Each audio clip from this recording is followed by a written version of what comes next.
야, 이하사. 억울해. 억울하면 가서 아빠한테 이르던가. 삼성 장군의 딸이라는 약점을 잡고 그녀를 마음대로 조종할 수 있다고 믿었던 대대장의 오만한 가스라이팅. 하지만 모멸감에 입술을 깨문 이혜진 하사의 눈빛이 싸늘하게 돌변합니다. 그녀는 떨리는 손으로 휴대폰을 집어듭니다. 잠시 후 평화롭던 부대에 비상 사이렌이 울려 퍼지고 위병소 차단기가 박살날 듯 열리며 육군본부 감찰실의 검은 세단 행렬이 연병장으로 들이닥칩니다. 사색이 되어 뛰쳐나온 대대장 눈앞에 날아든 건 친구였던 감찰과장의 서늘한 보직 해임 통보서였는데요. 과연 대대장은 누구의 영린을 건드린 걸까요? 여러분, 오늘 날씨가 많이 추워졌죠? 따뜻한 곳에서 편안한 시간 보내시기를 바라면서 오늘 이야기 시작하겠습니다. 경기도 양주시 남면 가막산 자락에 위치한 제25보병사단 예하 제3대대. 회색빛 하늘 아래 위병소 앞으로 더블백을 맨 작은 체구의 여군 하나가 걸어오고 있었다. 신임 부사관 이혜진 하사였다. 그녀는 위병소 철문을 바라보며 마른 침을 삼켰다. 긴장감 때문만은 아니었다. 이곳은 그녀가 스스로 선택한 전장이었지만 동시에 가장 피하고 싶은 시험대이기도 했다. 충성. 신임 하사 이혜진 전입 신고하러 왔습니다. 위병소 근무자는 그녀의 이름을 듣자마자 눈이 동그랗게 커졌다. 이미 소문은 파다하게 퍼져 있었다. 육군본부 헌병실장 이태성 중장의 외동딸이 이 험한 전방부대, 그것도 보병대대로 자원해서 왔다는 소문 말이다. 아, 예. 잠시 대기해 주십시오. 위병 조장이 허둥지둥 행정반에 보고를 올렸다. 곧이어 육중한 철문이 열렸다. 예진은 군화끈을 다시 한번 단단히 조여매고 언덕길을 올랐다. 대대장실. 가죽 소파에 깊숙이 몸을 파묻은 박민석 중령은 창밖으로 걸어 올라오는 예진을 내려다보며 입가에 묘한 미소를 띄었다. 그의 책상 위에는 예진의 인사기록 카드가 놓여 있었다. 부 이태성 계급 중장 보직 육군본부 헌병실장. 대대장님 오셨답니다. 어떻게 할까요? 차라도 좀 좋은 걸로 내올까요? 행정보급관 최상호 상사가 눈치를 보며 물었다. 박민석은 천천히 고개를 저었다. 아니, 믹스커피 타와. 물 많이 넣어서 아주 밍밍하게. 예? 그래도 3스타 따님인데. 행보관. 넌 그래서 만년 상사인 거야. 잘 들어. 이태성 장군은 대쪽 같은 양반이야. 자기 딸이 군대에서 귀족 대우받는 걸 제일 싫어해. 우리가 여기서 설설기면 오히려 그 양반한테 찍히는 거야. 박민석은 자리에서 일어나 거울을 보며 옷매무새를 다듬었다. 그의 눈빛이 먹잇감을 노리는 뱀처럼 번들거렸다. 그리고 이 하사 본인이 자원해서 왔어. 나는 아빠 백 없이도 잘해요라는 걸 증명하고 싶은 객기가 가득하다는 거지. 나는 그 자존심을 이용할 거야. 장군의 딸이라는 타이틀이 훈장이 아니라 숨통을 조이는 족쇄가 되게 만들어줄 거다. 똑똑. 노크 소리와 함께 예진이 들어왔다. 그녀는 긴장했지만 절도 있는 동작으로 경례를 올렸다. 충성.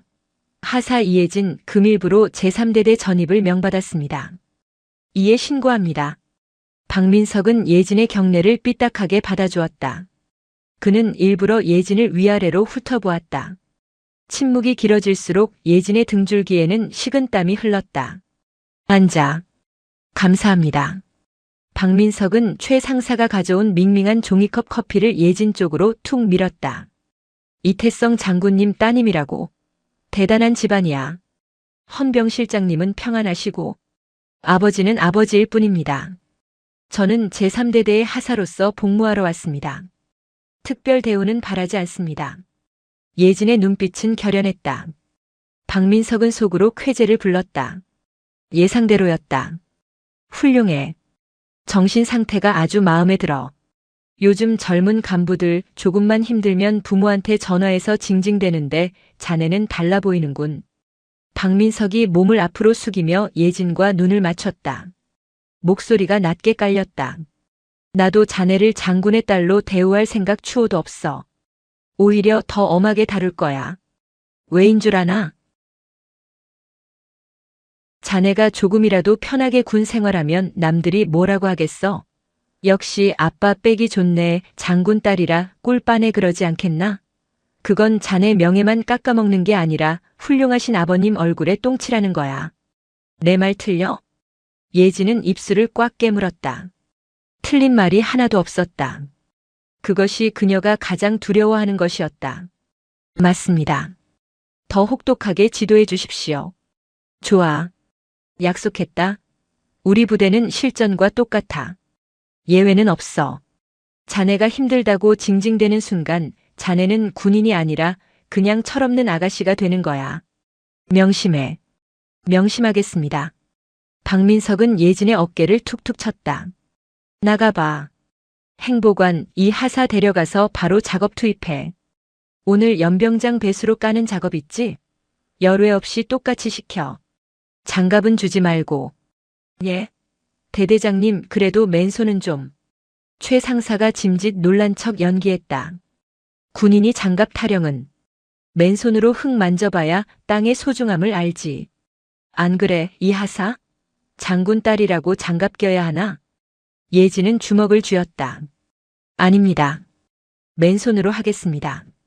그래, 그게 군인이지. 나가봐.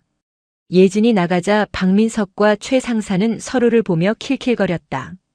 공정함이라는 가면을 쓴 합법적인 괴롭힘, 가스라이팅의 서막이었다.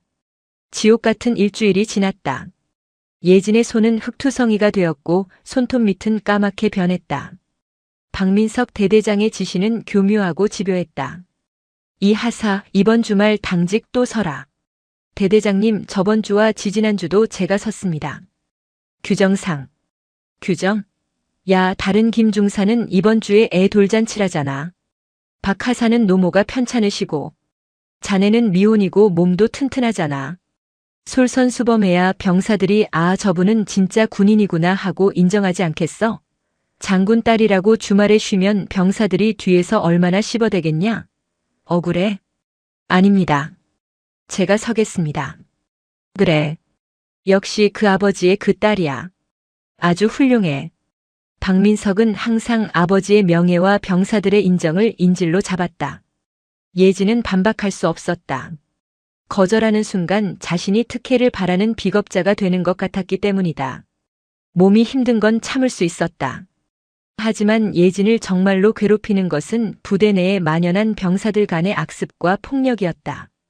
제3대대는 박민석의 방임 아래 양육강식의 논리가 지배하고 있었다. 그 정점에는 본부중대 실세, 병장 김태진이 있었다. 그는 대대장의 총애를 받으며 병사들 위에 군림했다. 어느 날 저녁 예진은 보급창고 뒤편을 지나다가 둔탁한 타격음을 들었다. 퍽, 퍽, 잘못, 했습니다.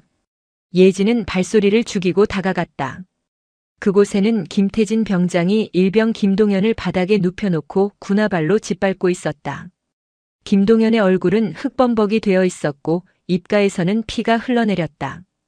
야, 김동현. 표정 풀어라. 선임이 애정으로 안마해주는데 표정이 그게 뭐야? 김태진이 낄낄거리며 김동현의 옆구리를 걷어찼다. 너 때문에 우리 분대 전체가 대대장님한테 깨졌잖아. 청소 상태 불량하다고.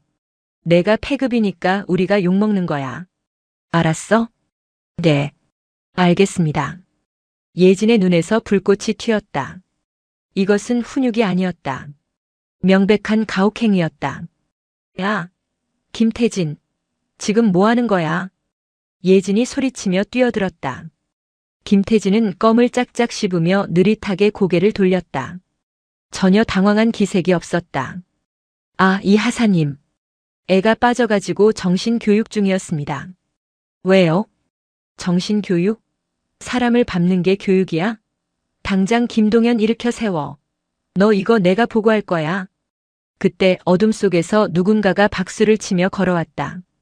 박민석 대대장이었다. 대대장님, 보셨습니까? 김태진 병장이 후임병을 폭행했습니다. 이건 징계감입니다. 예진은 다급하게 보고했다. 하지만 박민석의 반응은 차가웠다. 이 하사, 너 지금 권력 남용하는 거냐? 예. 무슨 말씀이십니까? 박민석은 싸늘한 눈으로 예진을 쏘아보았다. 내가 보기에 좀 거칠다고 해서 병사들 간의 규율에 함부로 개입해? 이게 바로 오냐오냐 하는 거야. 내가 장군 딸이라고 해서 병사들 위해서 군림하려고 하지 마. 병사들은 그들만의 룰이 있어. 그걸 깨는 건 지휘권 침해야. 하지만 이건 명백한 폭행입니다. 김동현 일병 얼굴을 보십시오. 증거 있어? 김동현, 너 맞았어? 박민석이 김동현을 내려다보며 물었다. 그의 눈빛은 말 잘못하면 죽는다는 살기를 담고 있었다. 김동현은 벌벌 떨며 고개를 저었다. 아닙니다. 제가 넘어진 겁니다. 김태진 병장님은 흙 털어주려고. 들었지? 본인이 아니라잖아. 이 하사, 너 왜 없는 죄를 만들어? 정말 실망이다. 아버지가 헌병대장이면 뭐하나? 딸이 이렇게 무고한 병사를 범죄자로 모는데. 이거 헌병실장님 귀에 들어가면 참 볼만하겠어. 박민석은 혀를 차며 돌아섰다. 김태진이 예진을 향해 비웃음을 날리며 김동현을 끌고 사라졌다. 예진은 멍하니 그 자리에 서 있었다. 자신의 배경이 정의를 실현하는 칼이 아니라 자신을 찌르는 칼날이 되어 돌아오고 있었다. 그녀는 철저히 고립되었다. 김동현 일병의 상태는 날이 갈수록 심각해졌다. 멍은 늘어갔고 눈빛은 초점을 잃어갔다. 그는 예진과 눈이 마주치면 황급히 피했다. 예진이 도와주려 할수록 김태진의 괴롭힘이 더 심해진다는 것을 알았기 때문이다. 최상호 행정보급관과 중대장들은 모두 대대장의 눈치를 보며 예진을 따돌렸다. 야, 장군 딸 피해. 괜히 말 섞었다가 대대장님한테 찍힌다. 재수 없어. 지가 뭐라도 되는 줄 아나 봐. 들리게 하는 수군거림. 예진은 행정반 구석 자리에서 투명 인간처럼 지냈다. 하지만 그녀가 견딜 수 없는 것은 자신의 외로움이 아니라 죽어가는 김동현의 눈빛이었다. 비가 추적추적 내리는 어느 날 밤. 당직 근무를 서던 예진은 순찰 중에 보일러실 쪽에서 들려오는 이상한 소리를 들었다. 제발 살려주세요. 잘못했어요. 닥쳐 이 새끼야. 소리 지르면 죽여버린다. 예진은 손전등을 켜고 보일러실 문을 박차고 들어갔다. 지옥도가 펼쳐져 있었다. 김태진과 상병 2명이 김동현을 거꾸로 매달아 놓고 있었다. 바닥에는 물이 가득 담긴 빨간 고무대야가 놓여 있었고 김태진은 김동현의 머리를 물속에 쳐박고 있었다. 푸아. 컥. 컥. 김동현이 물을 토하며 발버둥 쳤다. 이건 살인이야. 너희들 다 미쳤어. 예진이 달려들어 김태진을 밀쳐내고 밧줄을 풀었다. 바닥에 떨어진 김동현은 사색이 되어 숨을 헐떡였다. 이 하사님? 왜 또 남의 훈련 방해하십니까? 김태진이 뻔뻔하게 대들었다. 입 닥쳐. 헌병 때 부를 거야. 너희들 다 끝났어. 예진이 무전기를 들려는 순간 보일러실 입구에 박민석 대대장이 나타났다. 당직사령 완장을 찬 그는 귀찮다는 듯 하품을 했다.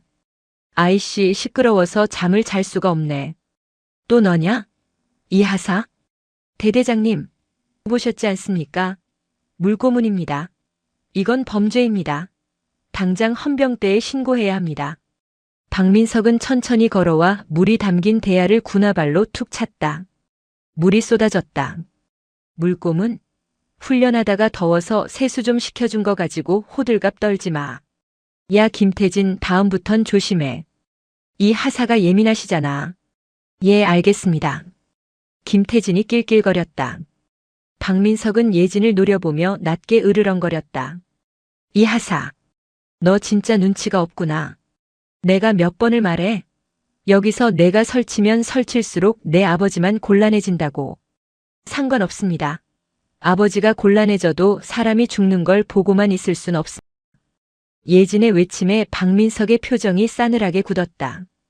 그는 예진의 코앞까지 다가와 귓가에 속삭였다. 그래, 그럼 해봐. 내가 신고하는 순간 나는 언론에 뿌릴 거야. 헌병실장 딸이 부대에 적응 못해서 병사들을 무고하고 부대를 쑥대밭으로 만들었다고. 요즘 군 인권 문제 예민한 거 알지? 내 아버지가 쌓아올린 30년 군 생활, 내가 한 방에 날려버리는 거야. 별 냈다는 건 꿈도 못 꾸게 될걸? 박민석은 예진의 가장 약한 고리를 정확히 타격했다. 선택해.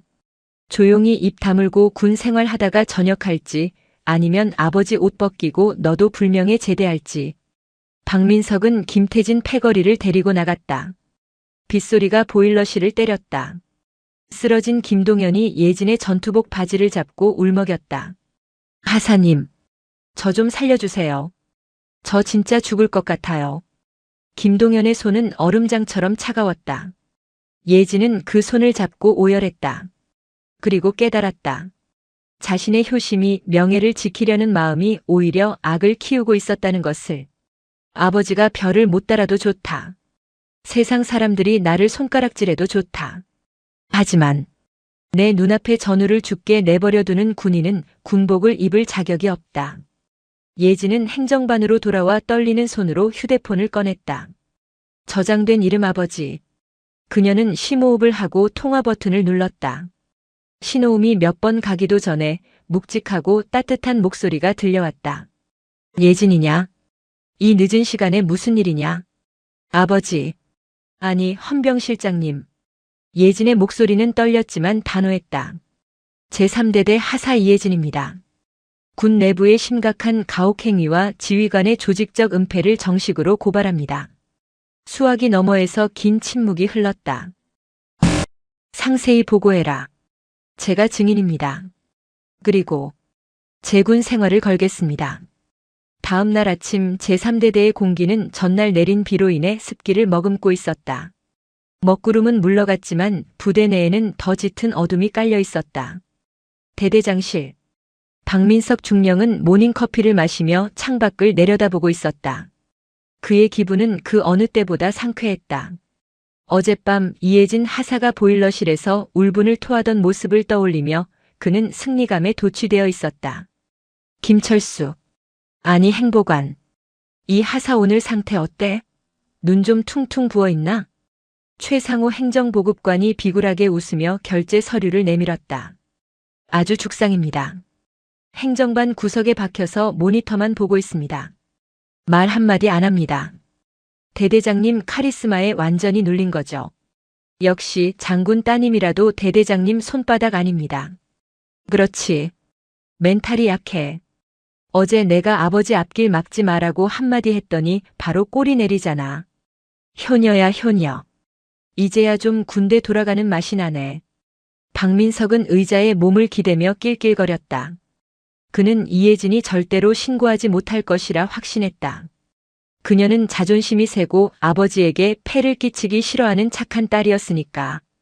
게다가 이태성 헌병실장이 자기 딸 문제로 부대에 직접 개입한다는 것은 곧 제19 감싸기라는 비난을 자초하는 일임을 누구보다 잘 알 것이라 믿었다.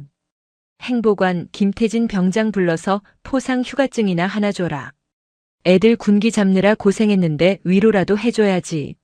명목은 모 부대 환경 미화 유공 정도로 해두고. 예, 알겠습니다. 김 병장이 아주 좋아하겠습니다. 그때였다. 행정반 문이 벌컥 열리며 당직사령 정대위가 사색이 되어 뛰어들어왔다. 그는 노크도 잊은 채 숨을 헐떡였다. 대대장님, 큰일 났습니다. 박민석이 인상을 찌푸렸다. 뭐야? 아침부터 왜 호들갑이야? 사단장님이라도 오셨어? 아닙니다. 본청 현관에 육군본부 차량이 도착했습니다. 육군본부? 박민석의 손에서 커피잔이 멈췄다. 찰랑거리던 검은 액체가 책상 위로 몇 방울 튀었다. 육본에서 왜?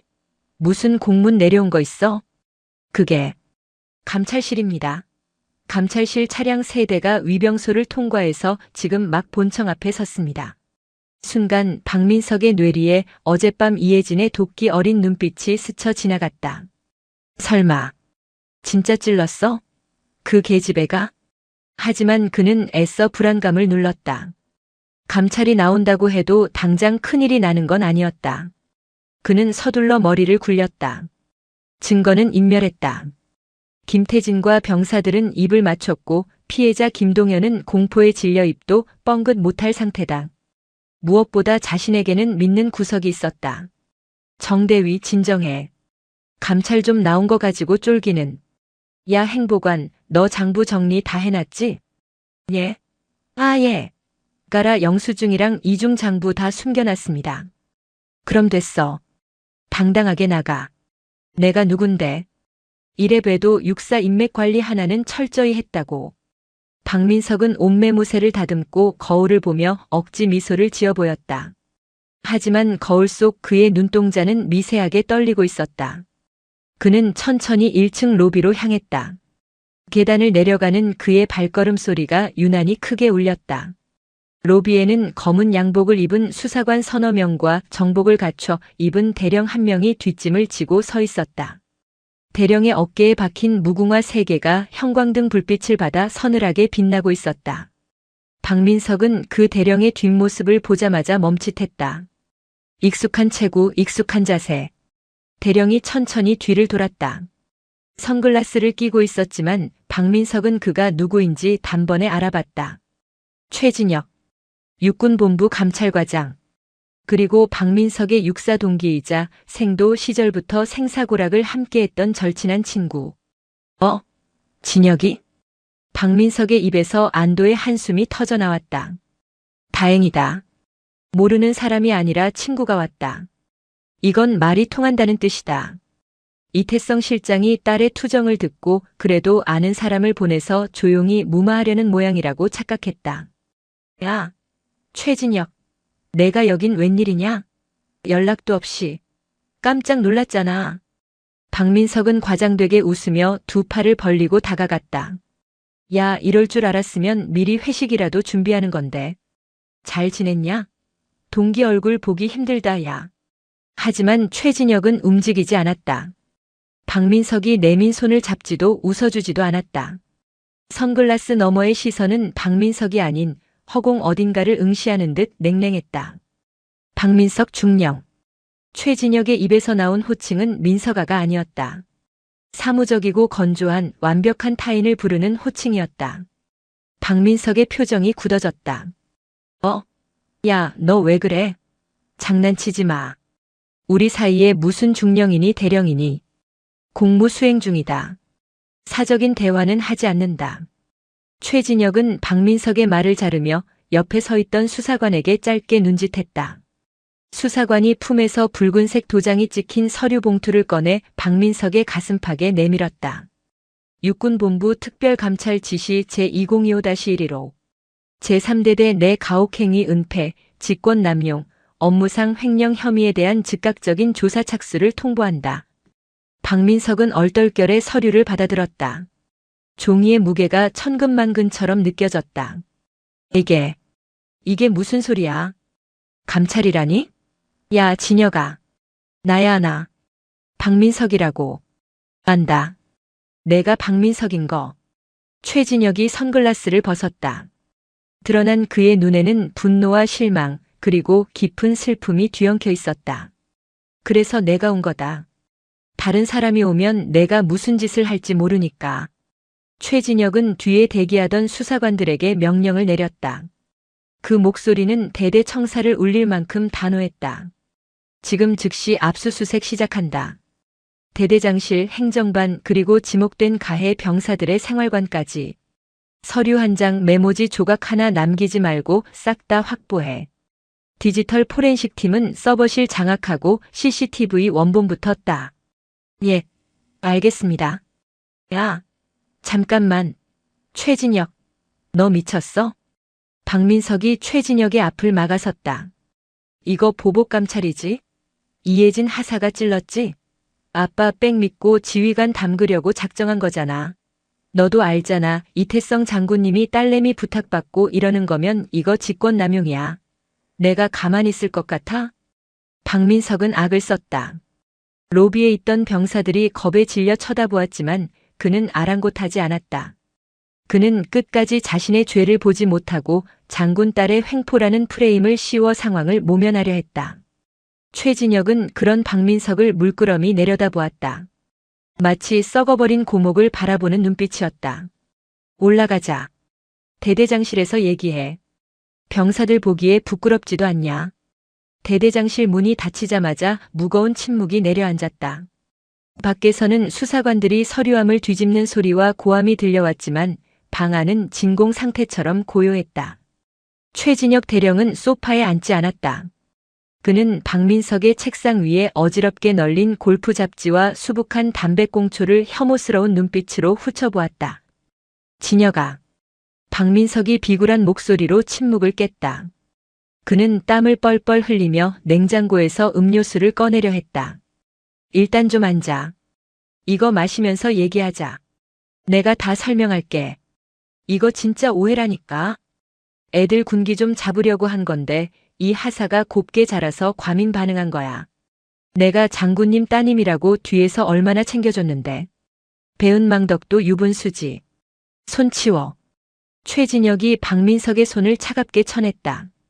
음료수 캔이 바닥에 뒹굴었다. 너는 내가 왜 조사를 받는지 아직도 파악이 안 되나 보구나. 그러니까 이혜진이 찌른 거잖아. 아빠 찬스 써서. 아니. 최진혁의 목소리가 낮게 깔렸다. 이혜진 하사는 아버지에게 전화해서 도와달라, 대대장 혼내달라고 하지 않았다. 정식 지휘 계통을 밟아 범죄 신고를 했다. 육군본부 감찰실 한라인으로 직접 녹취록과 증거 사진을 보냈어. 뭐? 이태성 헌병실장님은 감찰실장님께 보고받고 나서야 아셨다. 그리고 나를 부르셨지. 뭐라고 하셨는지 아냐? 최진혁이 한 걸음 다가갔다. 박민석은 그 기세에 눌려 뒷걸음질 쳤다. 내 딸이 있는 부대다. 그렇기에 더 철저하게 한치의 의혹도 없이 조사해라. 만약 내 딸이 무고했거나 군인으로서 잘못한 게 있다면 내 딸부터 처벌해라. 하지만 지휘관이 부정을 저질렀다면 내 계급장을 걸고 용서치 않겠다. 이렇게 말씀하셨다. 박민석은 입을 다물었다. 머릿속이 하얗게 변했다. 자신이 생각했던 시나리오가 아니었다. 삼성 장군의 압력이 아니라 시스템에 의한 정당한 심판이 조여오고 있었다. 내가 여기 온 건 내가 내 친구라서 봐주러 온 게 아니야. 민석아. 최진혁의 목소리가 미세하게 떨렸다. 내가 내 친구였기 때문에. 내가 괴물이 되는 걸 막지 못한 내 책임을 다하러 온 거다. 우리가 소위 때 임관하면서 뭐라고 맹세했냐? 부끄럽지 않은 군인이 되자고 했잖아. 근데 넌 지금 뭐냐? 병사가 물고문 당하는 걸 보고도 장난이라고 덮는 놈.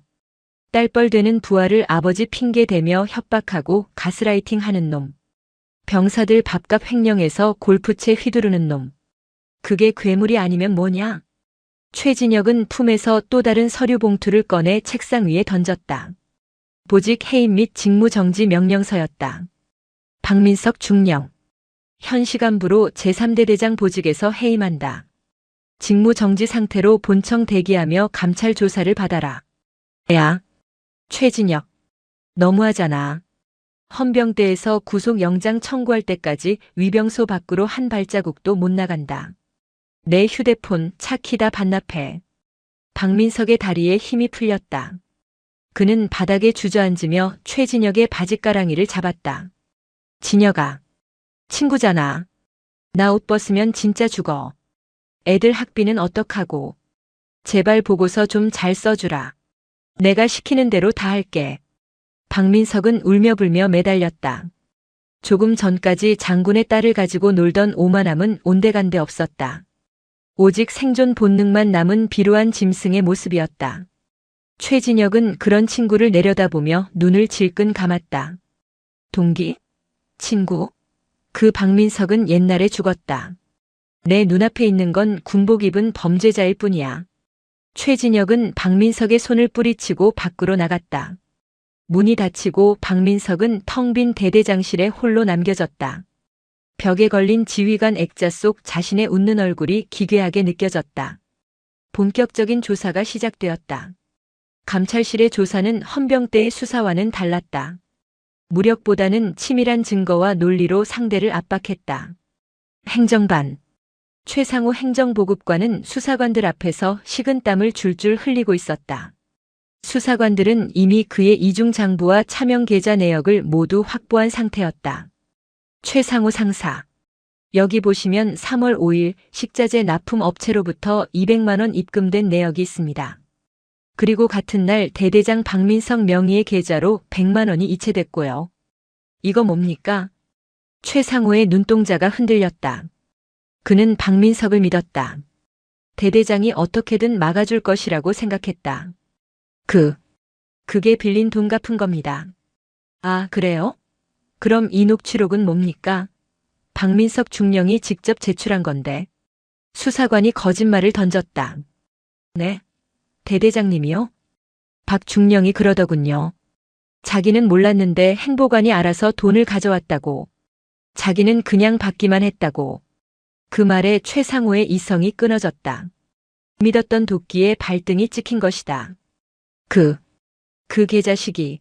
와, 나 진짜 어이가 없네. 수사관님, 제가 다 불겠습니다. 그거 다 대대장님이 시킨 겁니다. 저한테 야, 이번 달 골프비 부족하다. 좀 만들어봐라고 해서 제가 어쩔 수 없이. 최상호는 살기 위해 박민석의 모든 비리를 술술 불기 시작했다. 심지어 박민석이 예진을 괴롭히라고 지시했던 내용, 김태진 병장을 사주해 김동현 일병을 폭행하게 만든 정황까지 낱낱이 털어놓았다. 김태진 병장도 상황은 마찬가지였다. 그는 생활관에서 조사를 받으며 꾀병을 부리고 있었다. 아, 저 머리 아파서 기억이 안 나요. 저도 피해자예요. 분위기가 그래서 장난친 건데. 하지만 수사관은 노트북을 열어 복구된 CCTV 영상을 보여주었다. 김동현을 거꾸로 매달고 물고문을 하는 장면. 이예진 하사에게 욕설을 퍼붓는 장면. 이게 장난입니까? 이건 살인 미수입니다. 수사관의 차가운 일갈에 김태진은 얼굴이 하얗게 질렸다. 그리고 김동현 일병 진술서, 다른 분대원들 진술서 다 확보했습니다. 내가 평소에 왕고 놀이하면서 애들 성추행하고 돈 뺏은 것까지 다 나왔습니다. 넌 영창이 아니라 육군교도소 직행이다. 잘못했습니다. 한 번만 봐주세요. 엄마 불러주세요. 부대의 제왕처럼 군림하던 김태진은 어린애처럼 울부짖었다. 복도. 이예진 하사는 창가에 서서 비에 젖은 연병장을 내려다보고 있었다. 등 뒤에서 인기척이 느껴졌다. 최진혁 대령이었다. 이 하사. 충성. 예진이 돌아보며 격려했다. 최진혁은 씁쓸한 미소를 지으며 그녀의 격려를 받아주었다. 고생 많았다. 많이 힘들었지? 미안하다. 선배 장교로서 그리고 박민석의 동기로서 부끄럽구나. 아닙니다. 대령님께서 와주셔서 다행입니다. 네, 아버님. 겉으로는 엄하게 말씀하셨지만 전화 끊으실 때 목소리가 떨리시더라. 딸이 다치지 않았는지 걱정 많이 하셨어. 직접 오고 싶어 하시는 걸 참으신 거다. 오면 내가 더 곤란해질까봐. 예진의 코끝이 찡해졌다. 아버지는 침묵으로 자신을 지켜주고 있었던 것이다. 수사는 걱정 마라. 내가 내 군 생활을 걸고 낱낱이 밝혀낼 거다. 박민석뿐만 아니라 가담한 놈들 전부 법의 심판을 받게 할 거야.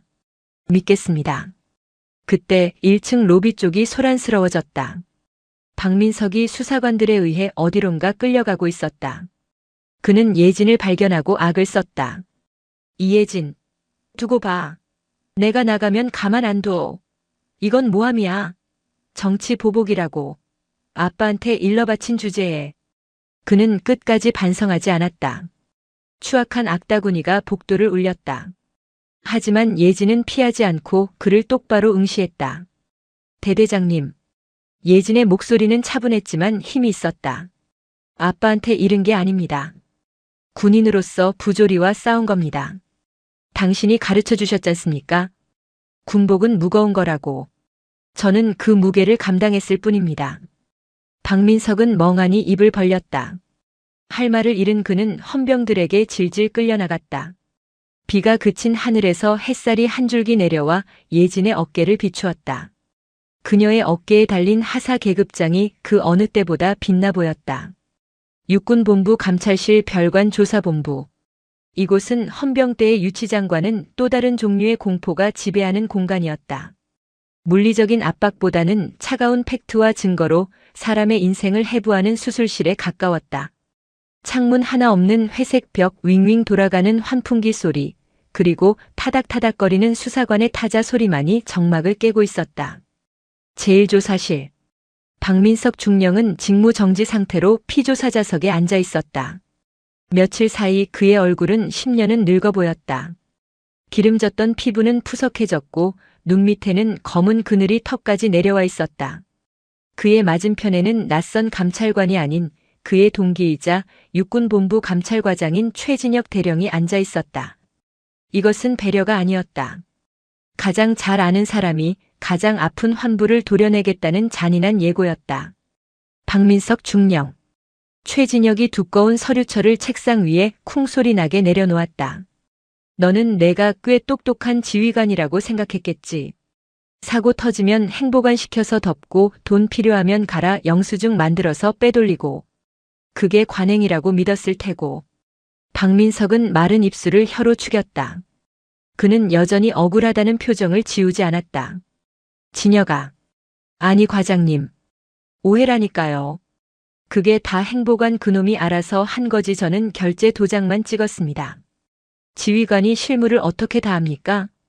도장? 그래. 내 도장이 찍힌 문서가 여기 100건이 넘어. 최상우 상사가 바보냐? 지 혼자 독박 쓸 짓을 하게. 내가 지시한 녹취록 최 상사가 다 제출했다. 최진혁이 노트북을 돌려 화면을 보여주었다. 디지털 포렌식으로 복구된 카카오톡 대화 내용이었다. 박민석 야 행보관. 이번에 골프채 바꿔야 하는데 부식비 좀 남지 않냐? 애들 닭 좀 덜 먹이고 싼 걸로 돌려. 어차피 걔들은 맛 구분도 못해. 최상호 대대장님 저번에도 그래서 취사병들이 불만 가졌는데. 이번엔 좀 박민석 시끄러워. 시키면 해. 걸리면 내가 책임질 테니까. 박민석의 얼굴이 흑빛으로 변했다. 이건 조작이야. 최상호가 꾸민 거라고.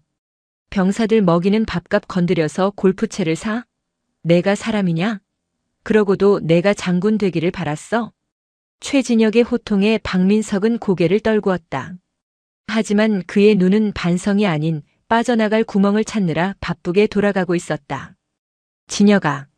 나 한 번만 봐줘라. 나 옷 벗으면 할 게 없어. 애들도 크고 대출금도 산더미야.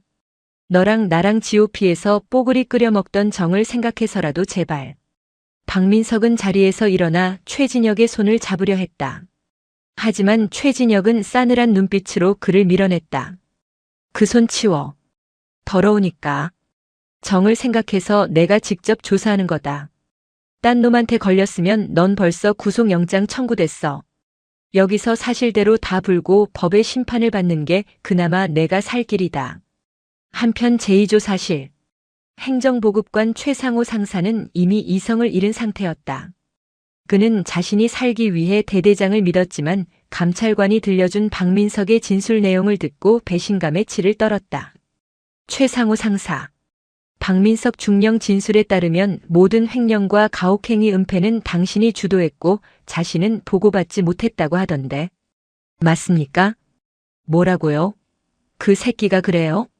와, 나 진짜 어이가 없네.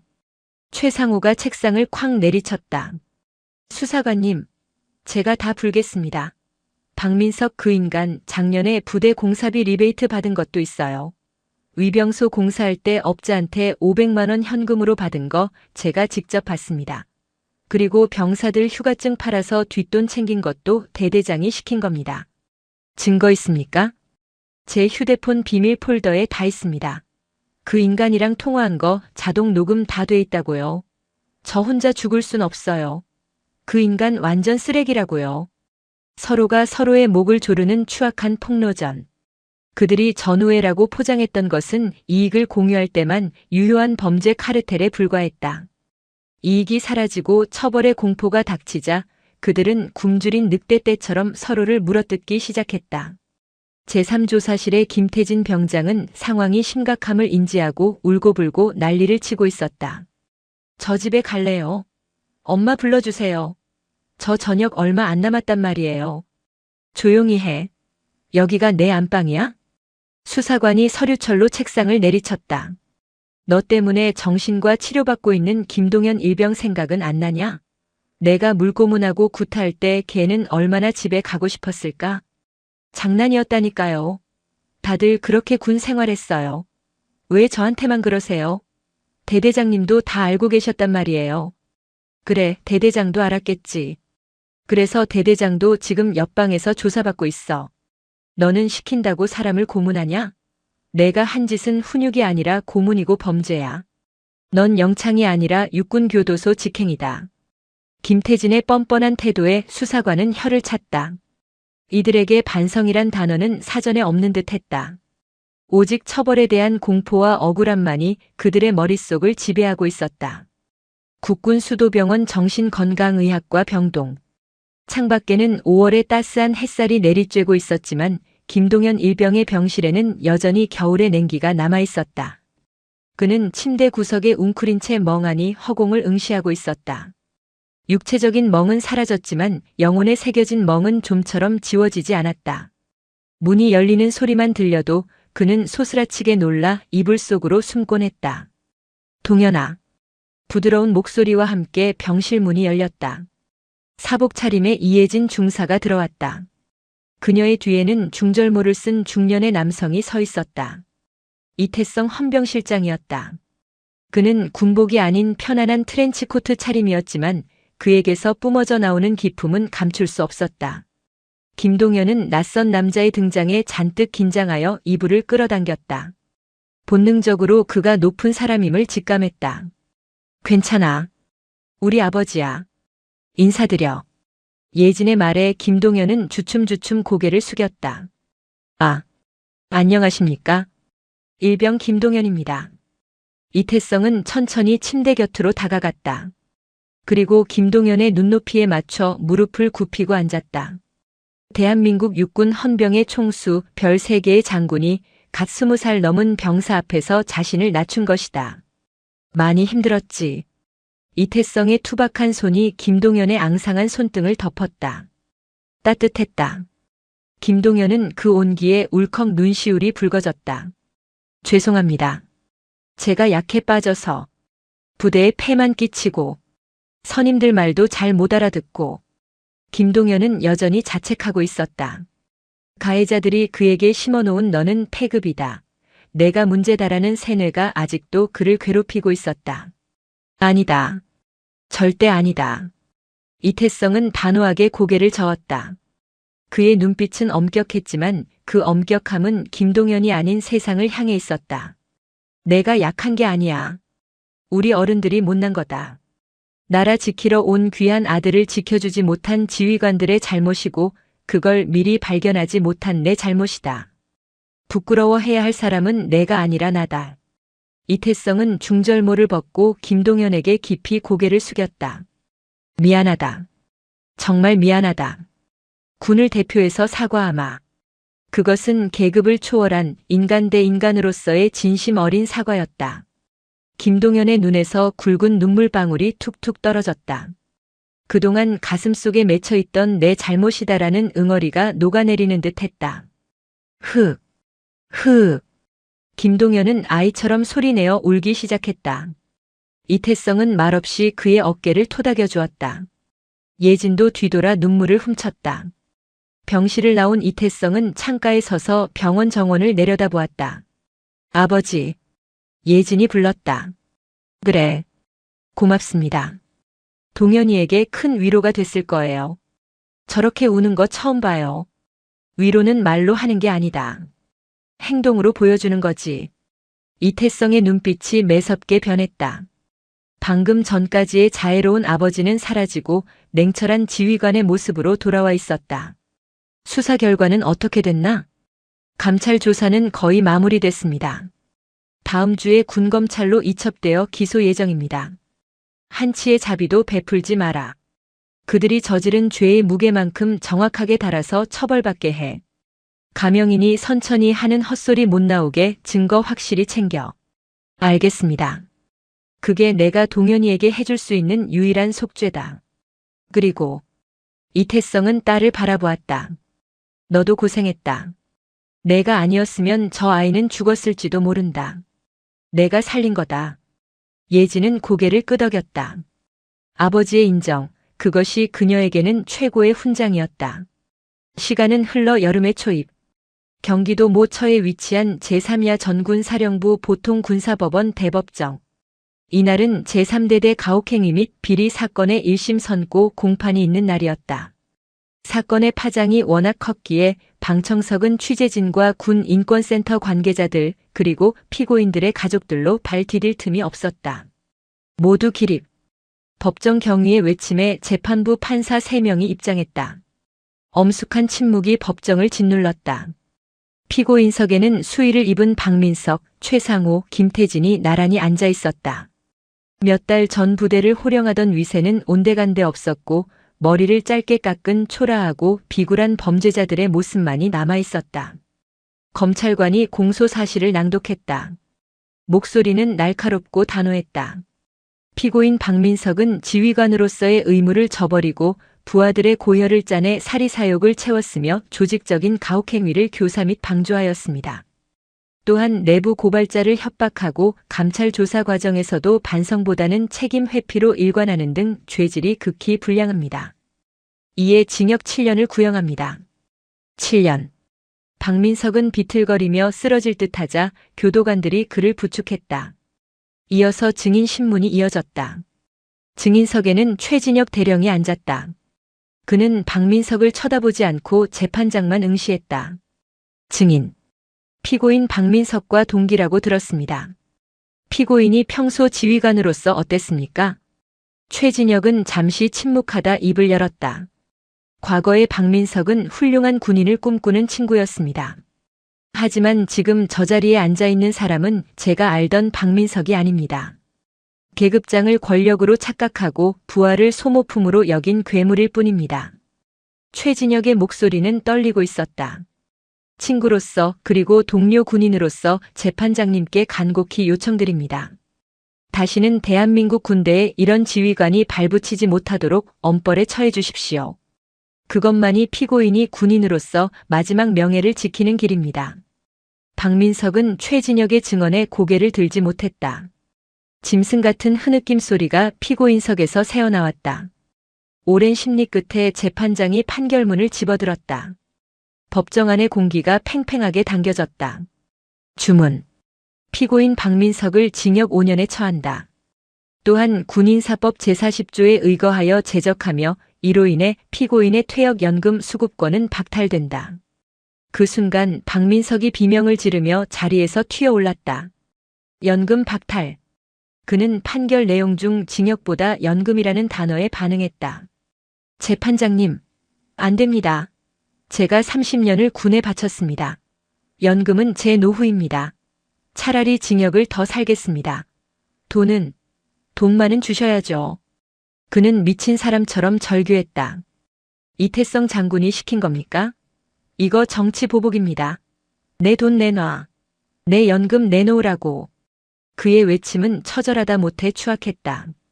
명예도 계급도 친구도 잃은 그가 마지막까지 붙잡고 싶었던 것은 결국 돈이었다. 그의 바닥을 본 방청객들은 혀를 찼다. 헌병들이 그를 강제로 끌어내렸다. 나, 이거 놓으라고. 내가 누군지 알아? 나 대대장이야. 박민석의 목소리는 법정 문이 닫히면서 끊어졌다. 다음. 피고인 최상호. 징역 3년에 처한다. 피고인 김태진. 징역 4년에 처한다. 땅. 법봉 소리가 3번 울렸다. 방청석에서는 안도의 한숨과 박수가 터져 나왔다. 정의가 승리하는 순간이었다. 최상호는 가족들을 보며 오열했고 김태진은 바닥에 주저앉아 멍하니 천장만 바라보았다. 그들이 쌓아 올린 견고한 악의 성은 파도 한 번의 흔적도 없이 사라졌다. 방청석 맨 뒤에 앉아있던 이혜진 중사는 조용히 자리에서 일어났다. 그녀의 표정은 담담했다. 승리의 기쁨보다는 이 당연한 결과를 얻기 위해 흘려야 했던 수많은 땀과 눈물이 떠올라 가슴이 먹먹했다. 그녀는 법정을 나서며 푸른 하늘을 올려다보았다. 긴 싸움이 끝났다. 이제 돌아가야 할 곳은 다시 그녀의 부대 제3대대였다. 하지만 그곳은 이제 더 이상 지옥이 아닐 것이다. 계절은 어김없이 돌아와 가막산 자락에도 봄이 찾아왔다. 살을 애는 듯한 칼바람이 불던 제3대대 연병장 주변에는 철쭉이 붉게 타오르고 있었고 앙상했던 나뭇가지에는 연두빛 새순이 돋아나고 있었다. 부대의 풍경은 1년 전 그 지옥 같던 시절과는 완전히 달라져 있었다. 가장 먼저 눈에 띄는 것은 건물이었다. 음습하고 곰팡이 냄새가 진동하던 구형 막사는 리모델링을 거쳐 산뜻하게 변했고 김동현 일병이 고통받았던 그 악명 높은 보일러실 옆 창고는 철거되었다. 그 자리에는 병사들이 일과 후 책을 읽거나 차를 마실 수 있는 비룡 북카페가 들어섰다. 하지만 건물보다 더 크게 변한 것은 그 안에서 살아가는 사람들이었다. 점심시간 연병장에서는 병사들이 335 모여 족구를 하고 있었다. 김상병님, 공 갑니다. 나이스. 야, 이일병. 수비 좋았어. 실수했다고 욕설이 날아오거나 정강이를 걷어차는 일은 없었다. 계급에 상관없이 서로 존댓말을 쓰고 웃음소리가 끊이지 않았다. 박민석 대대장이 심어놓았던 공포와 불신, 그리고 약육강식의 논리는 완전히 사라졌다. 그 빈자리를 전우회라는 이름의 신뢰가 채우고 있었다. 행정반. 이혜진 중사는 자리에 앉아 업무 일지를 검토하고 있었다. 그녀의 어깨에는 이제 하사 계급장이 아닌 초록색 견장과 함께 중사 계급장이 달려 있었다. 사건 해결 이후 그녀의 공로가 인정되어 특진한 결과였다. 중사님, 이번 주 교육훈련 계획표입니다. 확인 부탁드립니다. 새로 전입 온 신임 소위가 깍듯하게 서류를 내밀었다. 예진은 꼼꼼하게 서류를 훑어보았다. 소위님, 여기 야간 순찰 코스 말입니다. 사각지대가 좀 있는데 이쪽으로 동선을 바꾸는 게 어떨까요? 병사들 안전 문제도 있고요. 아, 그렇군요. 미처 생각 못했습니다. 역시 중사님이십니다. 바로 수정하겠습니다. 예진은 이제 부대 내에서 독사나 장군의 딸이라는 꼬리표 대신 부대원들이 가장 믿고 의지하는 큰 누나이자 멘토로 불리고 있었다. 그녀는 자신이 겪었던 부당함을 대물림하지 않기 위해 신임 하사들이나 병사들의 고충을 누구보다 먼저 듣고 해결해 주었다. 오후 2시 위병소에서 인터폰이 울렸다. 충성. 행정반입니다. 위병소장이다. 이혜진 중사님 면회객 오셨다. 면회객입니까? 누구십니까? 예비역이라고 하는데. 이름이 김동현이다. 예진의 손이 잠시 멈췄다. 김동현. 잊을래야 잊을 수 없는 이름. 그녀는 하던 일을 멈추고 모자를 고쳐 쓴 뒤 위병소로 향했다. 발걸음이 나도 모르게 빨라졌다. 위병소 앞 벤치. 말끔한 셔츠에 면바지를 입은 청년이 등을 보이고 앉아 있었다. 예진이 다가가자 청년이 벌떡 일어나며 장난스럽게 경례를 붙였다. 충성. 예비역 병장. 아니, 영원한 일병 김동현. 이혜진 중사님께 신고합니다. 김동현이었다. 예진은 잠시 말을 잇지 못했다.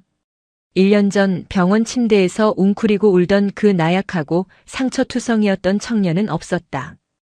햇볕에 적당히 그을린 건강한 피부, 자신감 넘치는 눈빛, 그리고 무엇보다 환한 미소. 그는 완전히 다른 사람이 되어 있었다. 자세 나오는데? 어서 와라. 예진은 활짝 웃으며 김동현의 어깨를 툭 쳤다. 잘 지냈어? 얼굴이 아주 훤하다. 다 중사님 덕분입니다. 학교 복학해서 정신없이 지내고 있습니다. 두 사람은 부대 내에 새로 생긴 카페에 앉았다. 박민석 대대장이 장군 딸이라며 비꼬면서 주던 믹스커피가 아니라 시원한 아이스 아메리카노가 놓여 있었다. 공부는 할만하고. 네. 저 법학과로 전과했습니다. 법학? 갑자기? 김동현의 눈빛이 진지해졌다. 저처럼 억울한 일 당하는 군인들 없게 돕고 싶어서요. 군 인권센터에서 봉사활동도 하고 있습니다. 나중에 인권 변호사가 되는 게 꿈입니다. 제가 겪은 지옥을 다른 후배들은 겪지 않게 하고 싶습니다. 김동현의 목소리에는 힘이 있었다. 그것은 단순한 다짐이 아니라 고통을 이겨낸 사람만이 가질 수 있는 단단한 신념이었다. 예진은 가슴 한구석이 뭉클해지는 것을 느꼈다. 자신이 목숨 걸고 지킨 것이 헛되지 않았음을 확인하는 순간이었다. 멋지네. 나중에 나 사고 치면 내가 변호해줘야겠다. 에이, 중사님이 사고 칠 일이 뭐가 있습니까? 악당들 때려잡느라 바쁘실 텐데. 제가 변호사 되면 우리 부대 무료 법률 상담부터 하겠습니다. 박민석 같은 인간이 또 나오면 제가 법적으로 아주 박살을 내놓겠습니다. 그래. 든든하다. 꼭 훌륭한 변호사 되라. 중사님도요. 꼭 최고의 부사관이 되셔서 이 나라 지켜주십시오. 중사님 같은 분이 계셔야 저희 같은 예비역들도 발 뻗고 잡니다. 두 사람은 서로를 보며 환하게 웃었다. 그 웃음소리가 봄바람을 타고 철쭉이 만개한 연병장 너머로 퍼져나갔다. 김동현을 배웅하고 돌아오는 길, 해가 뉘엿뉘엿 저물어가고 있었다. 본청 앞에 낯익은 검은색 세단 한 대가 조용히 주차되어 있었다. 성판도 경광등도 없는 일반 차량이었다. 차 문이 열리고 중절모를 쓴 중년의 신사가 내렸다. 이태성 헌병실장이었다. 이번에는 공식 방문이 아닌 딸을 보러 온 아버지 자격이었다. 아버지? 근처 부대 순시 나왔다가 잠깐 들렀다. 잘 지냈느냐? 이태성은 딸의 얼굴을 살폈다. 1년 전 도끼 서려 있던 눈빛은 사라지고 여유와 깊이가 생긴 딸의 모습에 그는 안도했다. 네. 잘 지냅니다. 방금 동현이도 다녀갔어요. 그래? 그 친구는 좀 어떻더냐? 아주 건강합니다. 변호사가 되겠다고 하네요. 기특하구나. 상처가 흉터로 남지 않고 훈장이 되었어. 이태성은 뒷짐을 지고 연병장을 천천히 걸었다. 예진도 아버지의 발걸음에 맞춰 나란히 걸었다. 붉은 노을이 부대를 황금빛으로 물들이고 있었다. 예진아, 내 아버지. 기억하느냐? 내가 처음 임관했을 때 내가 했던 말. 네. 군복은 수의와 같으니 언제든 죽을 각오로 입으라고 하셨죠. 이태성은 고개를 끄덕였다. 그리고 딸의 어깨에 손을 얹었다. 하나 더 있다. 군복은 무겁다. 계급장이 하나 늘어날수록 그 무게는 천근만근이 되지. 박민석은 그 무게를 견디지 못하고 권력이라는 지팡이에 기대려다 넘어진 거다. 이태성은 딸의 어깨에 달린 중사 계급장을 자랑스럽게 어루만졌다. 하지만 너는 그 무게를 견뎠다. 아비의 도움 없이 내 스스로의 힘으로 불의와 싸워 이겼고 부하를 지켜냈다. 나는 헌병실장으로서가 아니라 너의 아버지로서 그리고 선배 군인으로서 내가 진심으로 자랑스럽다. 예진의 눈시울이 뜨거워졌다. 그 어떤 훈장보다 값진 아버지의 인정이었다. 감사합니다. 아버지 부끄럽지 않은 군인이 되겠습니다. 그래. 그거면 됐다. 근데 내 엄마가 자꾸 묻더구나. 부대엔 괜찮은 놈 없냐고. 이번 주말에 선이라도 좀. 아, 아버지. 진짜 왜 그러세요? 저 일이랑 결혼했습니다. 허허, 녀석 참. 일이랑 결혼하면 손주는 누가 낳아주나. 엄숙했던 장군과 강인한 중사는 어느새 평범한 부녀가 되어 티격태격하며 웃었다. 그때였다. 부대 방송실에서 애국가가 울려 퍼지기 시작했다. 국기 하강식 시간이었다. 국기에 대하여 경례. 연병장에서 족구를 하던 병사들도 길을 걷던 간부들도 그리고 예진과 이태성도 모두 멈춰섰다. 그들은 사령부 계양대에서 천천히 내려오는 태극기를 향해 몸을 돌렸다. 착! 일제히 올라가는 거수경례. 예진은 손끝을 눈썹 끝에 맞추고 태극기를 응시했다. 1년 전 이곳의 경례는 공포에 질린 생존의 몸짓이었다. 대대장의 눈치를 보고 선임병의 폭력이 두려워 억지로 하던 굴종의 행위였다. 하지만 지금은 달랐다. 예진의 눈에 비친 병사들의 눈빛은 살아있었다. 내 옆에 전우를 믿고 나를 지켜주는 지휘관을 신뢰하며 내가 지키는 이 나라를 사랑하는 마음. 그것은 누구의 강요도 아닌 스스로 우러나오는 진짜 충성심이었다. 정의는 때로 더디게 오지만 반드시 온다. 예진은 마음속으로 되뇌었다. 태극기가 완전히 내려오고 애국가의 마지막 소절이 가막산 자락에 잦아들었다. 바로. 병사들은 다시 밝게 웃으며 생활관으로 뛰어갔고 예진은 아버지와 마주보며 미소 지었다. 가막산의 겨울은 길고 혹독했지만 결국 봄은 왔다. 그리고 그 봄은 그 어느 때보다 찬란하고 따뜻했다. 이혜진 중사는 다시 한번 군화끈을 단단히 조염했다. 그녀가 걸어가야 할 군인의 길은 이제 막 시작되었으니까.